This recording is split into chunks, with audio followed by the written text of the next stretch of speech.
एक home maker जो सुबह से शाम तक अपनी फैमिली का ख्याल रख रही होती है, साथ ही साथ अपने घर की ऑर्गेनाइजेशन, क्लीनिनेस, मेंटेनेंस, फिर चाहे मेहमान आए हों या फिर घर पे ग्रैंड इवेंट हो, लेकिन साथ ही साथ उसे अपने घर को सजाना संवारना नहीं भूलना। So let's get started. अस्सलाम वालेकुम everyone, welcome to home makeup Alvasha. Hope you are doing good. अल्हम्दुलिल्लाह आई एम आल्सो गुड। जी हाँ, जैसे कि आप सब लोग जानते हैं, शादी का फंक्शन ख़त्म हो चुका है। अब आते हैं अपने घर की ऑर्गेनाइजेशन पे, क्योंकि आपको पता है कि सारा मेस हो जाता है घर पे, और रूम सारे कबर्ड मेरी सारी की सारी जो है वो चीज़ें भरी हुई थी, कपड़े, ज्वेलरी, मेकअप, और आपको पता है मेहमान भी आए होते हैं। तो बस जी, अब सारे अपने घरों को जा चुके हैं, तो मैंने सोचा आज अपने रूम का मेकओवर किया जाए, थोड़ी सी सेटिंग चेंज की जाए कमरे की, और अच्छे तरीके से डीप क्लीनिंग की जाए। वैसे तो डीप क्लीनिंग मैंने कर ली थी, लेकिन कुछ मेरी चीज़ें थी जो सेट होने वाली थी, तो सोचा आज मैं जल्दी से झटपट तरीके से कर लूँ और ज़्यादा लेट ना हो जाऊँ। तो यहाँ पे पहले सुबह सवेरे उठ के मैंने नाश्ता बनाया, सबको नाश्ता देने के बाद फिर मैंने यहाँ पे आटा गूँध के रखा दोपहर के लिए और शाम के लिए। बस इतना ही गूँधा कि बस वो एक दिन निकल जाए और अगले दिन का नाश्ता हो जाए, क्योंकि फिर मुझे ये होता है कि मुझे एक ही दिन में 2 दफ़ा आटा ना गूँधना पड़े। जो कि न्यूक्लियर फैमिलीज़ में है वो तो थोड़ा-सा भी आटा गूँध लेंगे तो उनका 3 टाइम चल जाएगा, लेकिन माशाल्लाह से जॉइंट फैमिली सिस्टम में या ज़्यादा फैमिली मेंबर्स जिन घरों में होते हैं ना, तो उनमें एटलीस्ट मैं इतना आटा गूँध लेना चाहिए उन लेडीज़ को, उन होम मेकर्स को, कि एटलीस्ट एक पूरा दिन और अगले दिन की सुबह का नाश्ता आपका सेफ़ हो जाए। यानी डेढ़ दिन आपका निकल जाए आसानी से। और जो लोग फ्रेश आटा गूँधते हैं तो फिर आपको पता ही है वो एक दिन का ही सिर्फ गूँध लें, लेकिन जितनी आसानी अपने आप को जितना ईज़ देंगे उतना ही अच्छा है। और मुझसे तो फ्रेश आटा गूँधने के बाद रोटी भी नहीं बनती, तो यहाँ पे आटा मेरी आदत है मैं भिगो के रख देती हूँ। तो फिर मैंने जब तक ये देखें मैं यहाँ आ गई सफाई, मैंने कहा चलो अब स्टार्ट करते हैं। सबसे पहले रूम मैंने कहा उसको सेट करते हैं। तो ये देखिए ड्रॉर्स की हालत देखें आप, यहाँ पे ये मोहम्मद बेटा का ड्रॉर है, आपको पता ही है। यहाँ पे सारी स्लिप्स जितनी शॉपिंग की थी, शादी की स्लिप्स वगैरह, वो सारी शॉपिंग की इधर रखी हुई थी। मैंने कहा चलो कोई सूट ही चेंज करवाना पड़ जाता है या कोई मसला ही हो जाता है, इसलिए मैंने ये सारी स्लिप संभाल के रखी थी। अब माशाल्लाह से खैर खैरियत से हर चीज़ हो गई है, तो मैंने कहा अब इनको डिस्कार्ड कर दिया जाए। तो मेरे पास ना ये सफ़ायर का ये देखिए एक कवर पड़ा हुआ था। मैंने कि शॉपिंग बैग जो होता है वो मैंने यूज़ कर लिया, मैंने वो लाइनर के तौर पे यूज़ कर लिया, क्योंकि अभी फ़िलहाल मेरे पास लाइनर कुछ भी नहीं था। ये मेरे पास टिश्यू बॉक्स पड़ा हुआ था, मैंने अपनी पुरानी वीडियोज़ में भी आप लोगों को दिखाया, और इस तरीके से मैंने इसका कवर पहले से सील के ना रखा हुआ था, ये देखें। और इसका जो लिड था ना, जो कैप होता है, जो फ्रंट वाली साइड होती है, उसको इस तरीके से मैंने ना डबल करके ना थोड़ा हार्ड शेप में कट करके, और उसको भी इस तरीके से कपड़ा ऊपर चढ़ा के, ताकि वो अच्छे तरीके से प्रेजेंटेबल लुक लगे। और जितनी दवाइयाँ मोहम्मद बेटा की होती हैं ना, ये मैं बेड के ड्रॉर में ही रखती हूँ, ताकि मेरे लिए ईज़ी हो जाती है। अल्लाह ना करे लेकिन अगर बच्चे बीमार हो जाते हैं ना, तो फिर रात को आपके आसानी होती है, आपको भागम-भागी नहीं करनी पड़ती, दवाइयाँ ढूँढनी नहीं पड़ती। और वैसे भी अब सर्दियाँ हैं, तो फ्रिज में तो कोई मेडिसिन, कोई सिरप नहीं रखा जाता। बस इधर मोहम्मद बेटा की कुछ चीज़ें रख दी मैंने, इस तरीके से वाइप्स वगैरह और उसके डायपर्स वगैरह वो रख दिए। अच्छा, यहाँ पे ना मैंने लाइनर सेट कर लिया, लेकिन एकदम से मुझे कैलेंडर का पीस नज़र आ गया। फिर मैंने कहा अगर तो आपके पास कैलेंडर है तो वेल एंड गुड, क्योंकि ये वाइट कवर ना, वाइट लाइनर बहुत खूबसूरत लगते हैं। वाइट कलर इटसेल्फ ब्यूटी है। तो ये देखिए जी, मैंने वाइट लाइनर बिछा दी, और ये देखिए कितना प्यारा लग रहा है, कितना कूल लग रहा है। बस फिर इसके ऊपर सारी अरेंजमेंट कर दी। इस तरीके से मेरा एक काम तो हो गया। फिर फटाफट से मैं किचन में दोबारा आई। अब मैंने अपना टाइम यूटिलाइज़ कर लिया ना, जितनी देर में मैंने उसको 5-6 मिनट मैंने दिए, आटे को भिगो के रखा। इससे ना आटा गूँधने में बड़ी आसानी होती है, और आप देखिएगा 2-3 मुक्कियों में आटा गूँधा जाएगा, और कोई आपको इतना ज़्यादा मेहनत मुशक्क़त नहीं करनी पड़ेगी, और आटा इतना सॉफ्ट बनता है ना, और इसकी रोटी इतनी कमाल की बनती है ना। ये मेरी नानी, मेरी दादी, मेरी मामा, ये सब, मतलब मेरी सास अम्मी भी ना, सभी लोग ये आटा भिगो कर ही रखते हैं, और रखना भी चाहिए। मतलब मुझे लगता है ये हम लोग ही हैं, न्यू जनरेशन, जो यंग जनरेशन है, जल्दी से फटाफट से, मैं पहले ऐसे ही करती थी, फ़ौरन गूँध लिया, मैं भी कहूँ मेरी रोटी फट क्यों रही है। फिर आहिस्ता-आहिस्ता वक़्त के साथ-साथ समझ आती है। और शादी से पहले तो हम लोग बिल्कुल भी ना, मैं कहती हूँ, वो सिर्फ़ हमें पता होता है हमने यूनिवर्सिटी जाना है, कॉलेज जाना है, आना है, खाना है, पीना है और बस सो जाना है। ये हमारी रूटीन होती है। नूडल्स बना लें, जूसेस बना लें, स्पेगेटी बना लें, बस ये चीज़ें होती हैं। शादी के बाद मतलब सही तरीके से हम अपनी प्रैक्टिकल लाइफ में आते हैं, और फिर चीज़ों को हम प्रैक्टिस करके अपना न्यू एक्सपीरियंस जनरेट कर रहे होते हैं। अच्छा जी, यहाँ पे बस फ्रिज में आटा वगैरह रख दिया, फिर बर्तन वगैरह वॉश कर लिया। अब रूम की हालत आप देखें, देखें सारा मेस। शादी के दिनों में ना कबर्ड, फिर मैंने सारी चीज़ें बाहर ही निकाल दी। मैंने कहा आज कर ही रही हूँ सारी चीज़ें, नहीं भैया मेरी एक्सटेंशंस नहीं है।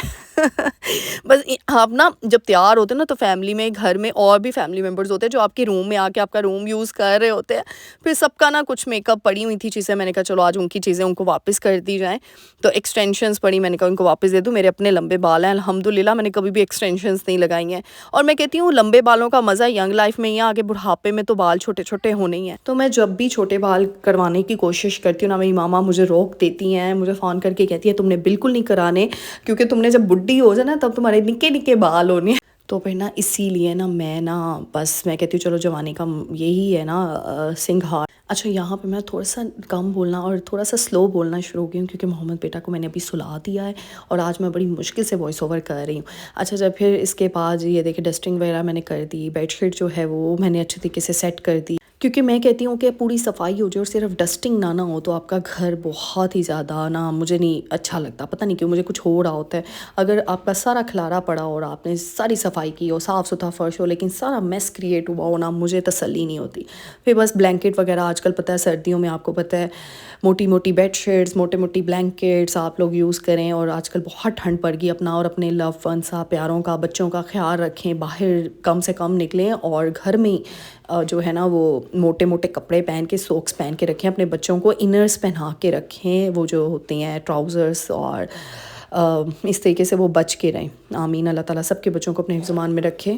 बस यहाँ पे कुछ कपड़े जो मुझे, अच्छा कुछ कपड़े इसी तरह जो आपके पहनने वाले के काबिल ही होते हैं लेकिन आप पहन नहीं रहे होते ना, वो दूसरों को दे दिया करें। तो बस कुछ मैंने डीक्लटर करनी थी चीज़ें, वो साथ साथ मैं करती रही।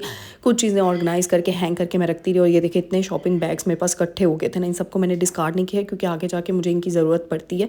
मैंने क्या किया, एक बड़ा सा शॉपर लिया शॉपिंग बैग, उसमें सारे ये शॉपिंग बैग फ़ोल्ड करके ना रख दिया, ऑर्गेनाइज़ करके रख, क्योंकि ना हमें इस ये जो जितने भी शॉपिंग बैग्स होते हैं ना, इनके इतने DIY ऑर्गेनाइजर्स बनते हैं ना इतने खूबसूरत तरीके से। तो आगे इंशाल्लाह कबर्ड ऑर्गेनाइजेशन भी दिखानी है मैंने आपको, तो मैं आप लोगों को इसीलिए मैं सारी चीज़ें, वैसे ये नहीं कि मैं अभी सेव कर रही हूँ, मैं हमेशा, मेरी आदत है, मैं शॉपिंग बैग्स कभी भी डिस्कार्ड नहीं करती। ये बड़े काम के होते हैं, इसमें आप बैग्स रख सकते हैं, जूतियाँ रख सकते हैं, कपड़े संभाल के रख सकते हैं, काफ़ी चीज़ें इसमें आपकी संभल जाती हैं, ऑर्गेनाइज्ड हो जाती हैं और आपको बाहर से महंगे महंगे ऑर्गेनाइजर्स ख़रीदने की ज़रूरत नहीं पड़ती। तो बस यहाँ पर लगे हाथ ही मैंने कहा चलो सारे शॉपिंग बैग्स, जितनी शॉपिंग्स हो गई थी, सारे शॉपिंग बैग ना मैं बेड के नीचे संभालती रही तब अब मुझे टाइम मिला तो मैंने जल्दी से ना, अच्छा मैंने ना रूम की थोड़ी सी सेटिंग भी चेंज की है, वो भी आप लोगों के साथ शेयर करूँगी अभी। तो बस यहाँ पे फिर जल्दी से मैंने ये चीज़ें वगैरह सारी साइड पे रखी। अच्छा जी, यहाँ पे आप सबका शुक्रिया अदा करूँगी, थैंक यू सो मच, इतना प्यार, इतना सपोर्ट, इतनी दुआएं देने का। और सबने कहा शादी का व्लॉग ऐड कर दें, आप लोगों को कितनी बार बताऊँ भाई, शादी का व्लॉग अभी इसीलिए माजरत है नहीं व्लॉग कर पा रही हूँ, क्योंकि क्लिप्स नहीं मेरे पास हैं बिल्कुल भी, क्योंकि आपकी आपी ने मोबाइल बिल्कुल भी हाथों में नहीं पकड़ा, कोई वीडियो, कोई क्लिप्स, कोई फ़ोटोशूट नहीं किया, क्योंकि फ़ोटोग्राफ़र थे, वीडियोग्राफ़र थे, तो मुझे ज़रूरत ही नहीं पड़ी। तो इस वजह से, और वैसे भी बच्चों की माओं का ना ध्यान बच्चों की तरफ होता है और अपने इतने हैवी कपड़ों के ऊपर होता है, क्योंकि आपकी आपी ने काफ़ी हैवी कपड़े पहने हुए थे शादी पे घर की शादी थी, तो मैंने ना लहंगा चोली पहना हुआ था बारात पे, वो भी शेयर करूँगी वीडियोज़। और वलीमे पे मैंने साड़ी जो है वो पहनी हुई थी। तो फिर आपको पता है कि और साथ में बच्चों को संभालना, हाई हील्स के साथ आप कैसे फ़ोटोशूट करो, मतलब मुझसे तो नहीं हुआ भाई, जो करते हैं ना मतलब उनको मैं एप्रिसिएशन देना चाहती हूँ। तो बस इस वजह से मैं टाइम का ना वेट कर रही हूँ कि जैसे ही हमारा फोटोग्राफर हमें ना, वो कहते हैं ना पहले रॉ पिक्चर्स, रॉ वीडियोस वो देता है, उसमें से हम सेलेक्ट करेंगे, फिर एल्बम्स बनेंगी। तो जैसे ही मुझे रॉ मटेरियल भी मिलेगा ना पिक्चर्स का और वीडियोस का ना, एडिट किए बगैर वो पहले दे देते हैं, और वो शायद ना ये 6-7 दिनों में मिल जाएंगी हमारे घर वालों को। तो फिर इंशाल्लाह उसमें से मैं क्लिप्स एडिट करके, उसमें बड़ा मेहनत लगेगी, तो आप लोगों के साथ इंशाल्लाह ज़रूर शेयर करूँगी। फिर यहाँ साथ ही डाइनिंग टेबल पे मैंने ऊपर वो चीज़ें रख दी, मॉइस्चराइज़र वगैरह, और बस वो चीज़ें जो मुझे इंस्टेंट चाहिए होती हैं वो ज्वेलरी निकाल के रख दी, क्योंकि अभी हमने बाहर भी जाना था, थोड़ी मुझे ना चीज़ें लेकर आनी थी घर के लिए। तो बस ये साथ ही मैंने ड्रेसिंग कर दिया, टेबल ऑर्गेनाइज़ कर दिया। फिर यहाँ पे बस रोज़ सफाई तो होती है, लेकिन आपको पता है कि शादी वाले घर में गंद तो पड़ता है, तो ये थोड़ा थोड़ा बस छोटा मोटा मोटा गंद था।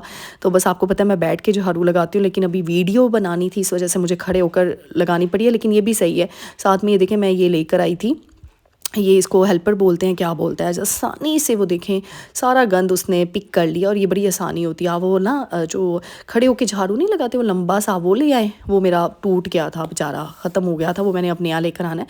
तो ये 2 चीज़ें मुझे न्यू लगी, सफाई में इतना ईज़ हो जाता है ना, शादी वाले घरों में यही चीज़ होनी चाहिए, फटाफट से सफाई हो जाती है। अच्छा जी, ये देखें रूम मैंने मेक ओवर किया, मुझे बताइएगा। कबर्ड के साथ मैंने 2 चेयर्स रख दी हैं, टेबल रख दिया है, पोट रख दिया है, फिर यहाँ पर बेड मैंने रख दिया अपना, और बेड के साथ मैंने इधर ड्रेसिंग टेबल रखा है, और जो दीवान आपको याद है वो पड़ा होता था उधर ड्राइंग रूम में, क्योंकि जो बैठक और ड्राइंग रूम है उसकी सेटिंग भी चेंज किया, पूरा घर की सेटिंग मैंने चेंज कर रही हूँ आहिस्ता आहिस्ता। तो ये देखिए ड्रेसिंग टेबल है, यहाँ मोहम्मद के बेटा के टॉयज़ मैंने रख दिए हैं, बस इन टॉयज़ की जगह भी मैंने कुछ और बनानी है, एक रैक लेकर आना है, लेकिन मुझे अभी मिल नहीं रहा, उस पर सारे टॉयज़ मैं ना रखूँगी ऑर्गेनाइज़ करके। यहाँ पर मैंने दीवान रख दिया, आपको पता है यहाँ पर पहले चेयर्स होती थी, लेकिन अब LED के नीचे मैंने दीवान रख दिया, ये पहले बैठक में होता था, मैंने यहाँ रखवा दिया है, यहाँ पर अच्छा लग रहा है। और नीचे सर्दियाँ हैं तो बच्चों ये पता है ऐसी सॉक्स के बगैर भी कई दफ़ा घूम फिर लेते हैं, तो मैंने इसलिए नीचे ना वो देखें ये बिछा दिया, दरी सी बिछा दिया, रक्सा बिछा दिया, कारपेट सा बिछा दिया, जो मर्ज़ी कहना चाहें वो कह दें। लेकिन अब मैं कह रही हूँ मैं पूरे रूम को कारपेटेड कर दूँ। आप मुझे एडवाइस दीजिएगा, सजेशन दीजिएगा, क्या सही है पूरा रूम कारपेटेड करना? क्योंकि सर्दी तो हमारे मुल्क में बहुत कम हो रही है आजकल, मुझे लगता है अब 2-3 महीने की सर्दी बस पड़ेगी, बाकी तो गर्मी में निकलना, और गर्मी में कारपेटेड रूम अच्छे नहीं लगते। तो इसीलिए अभी मैं सोच रही हूँ, लेकिन अभी रूम के लिए ना मैंने न्यू रग लेकर आना है अच्छा सा ना मैच करके। और फिर बस यहाँ पे मैंने अपना रूम जो है हीटर, ये जो इलेक्ट्रिक हीटर्स होते हैं ये इतनी मौज देते हैं ना आपको, बस वो ऑन करके मैंने अपना रूम का डोर बंद कर दिया। मैंने कहा तब तक ये गर्म होता है तो हम थोड़ा सा पिज़्ज़ा इंजॉय कर लें। पहले लूडो खेली हम सब ने, फिर पिज़्ज़ा हमने मंगवाया और बस फिर पिज़्ज़ा इंजॉय करके।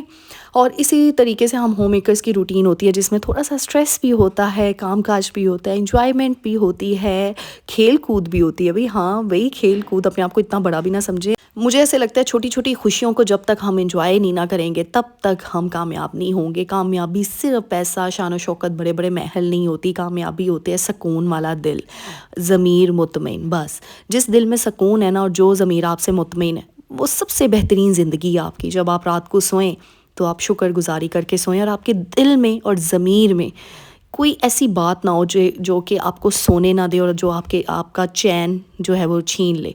इसी वजह से ये सबसे बड़ी कामयाबी है आज के दौर में, जहाँ पे हर कोई नफ़रतें लेके बैठा हुआ है, हसद लेके बैठा हुआ है, बुक्स लेके बैठा हुआ है, झूठ लेके बैठा हुआ है। और तो इसीलिए अगर आपके दिल में सुकून और आपका ज़मीर आपके साथ है ना, तो यकीन करें इससे खूबसूरत ज़िंदगी मैं कहती हूँ कोई हो नहीं सकती। फिर चाहे आप झोंपड़ी में हो या एक कमरे के घर में हो, इसीलिए अपने रब का शुक्र अदा करें। उसने आपको जो दे दिया ना वो बेहतर नहीं बेहतरीन है। बेशक वो अपने बंदों से 70,000 माओं से ज़्यादा मोहब्बत करता है। तो जी उम्मीद करती हूँ आज का व्लॉग आपको बहुत अच्छा लगा होगा। मेरे चैनल को लाइक शेयर सब्सक्राइब करके जाना है। ढेर सारी दुआओं में मुझे याद रखना है। मिलते हैं नेक्स्ट वीडियो में। टिल देन अल्लाह हाफिज़।